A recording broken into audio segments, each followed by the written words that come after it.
پھر ایک صاحب کو بھیجا، وہ بھی جیسے گئے ویسے ہی واپس آ گئے۔ اس کے بعد امیر المؤمنین علی ابن ابی طالب علیہ السلام،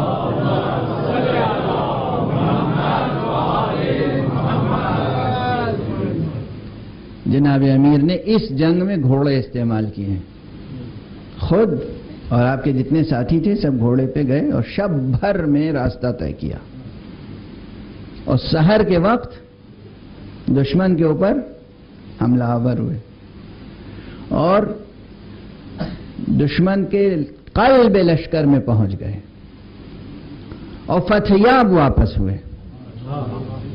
فاصلہ تھا لیکن ادھر علی جنگ کر رہے تھے اور ادھر جب مسجد نبوی میں خود رسول نماز صبح کے لیے آئے تو جبرائیل سورہ لے کر آئے، نیا سورہ، سورہ والعادیات۔ آپ نے اسی نماز میں یہ سورہ پڑھا۔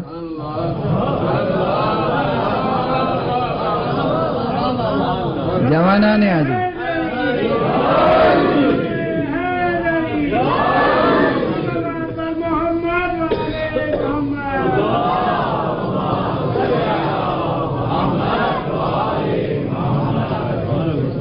کوشش کیجیے گا یہ سورہ یاد ہو جائے، مشکل نہیں ہے، اور اس سرور کے ساتھ نماز صبح میں پڑھا کیجیے۔ لیکن نماز صبح کی پہلی رکعت میں کسی دن سورہ فاتحہ کے بعد سورہ والعادیات پڑھیے، کسی دن سورہ فاتحہ کے بعد سورہ فجر پڑھیے۔ سورہ فجر سورہ حسین ابن علی ہے، اور سورہ والعادیات سورہ علی ابن ابی طالب ہے، جسے میں کہتا ہوں کہ سورہ والعادیات علی کا رزمیہ قصیدہ ہے۔ سورہ والعادیات مولا علی کا رزمیہ قصیدہ ہے۔ آپ پڑھیں گے دنیا کے جو بڑے بڑے ایپک لکھے گئے ہیں نا، بڑے بڑے رزمیے، اس میں بہادروں کا تو بیان ہے ہی ہے، ان بہادروں کا، ان جنگجوؤں کے گھوڑوں کا بھی بیان ہے، وہ چاہے ویسٹ میں لکھی گئی ہوں ایپکس یا ایسٹ میں، اس میں گھوڑوں کی بھی توصیف ہے۔ آپ دیکھیں کہ یہ پروردگار عالم نے کچھ گھوڑوں کی توصیف کی ہے، اور گھوڑوں کی توصیف ایسی کی ہے کہ گھوڑوں کی ٹاپوں سے نکلنے والی چنگاریوں تک کی قسم کھائی ہے۔ کیا لطف و عظمت ہے، کیا لطف و عظمت ہے۔ گھوڑے کی ٹانپیں جب پتھروں پہ پڑتی ہیں تو چنگاریاں اڑتی ہیں، ان چنگاریوں کی قسم کھائی گئی ہے۔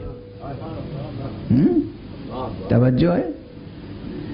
تو جب علی گھوڑا استعمال نہ کریں تو شان اور ہوتی ہے، اور جب گھوڑا استعمال کر لیں تو شان یہ ہوتی ہے۔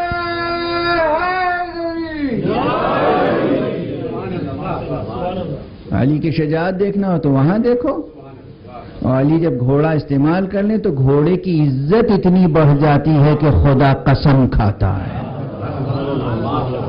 توجہ، جو شے ان سے نسبت پا جائے وہ عظیم ہو جاتی ہے، یہ کتنے عظیم ہوں گے۔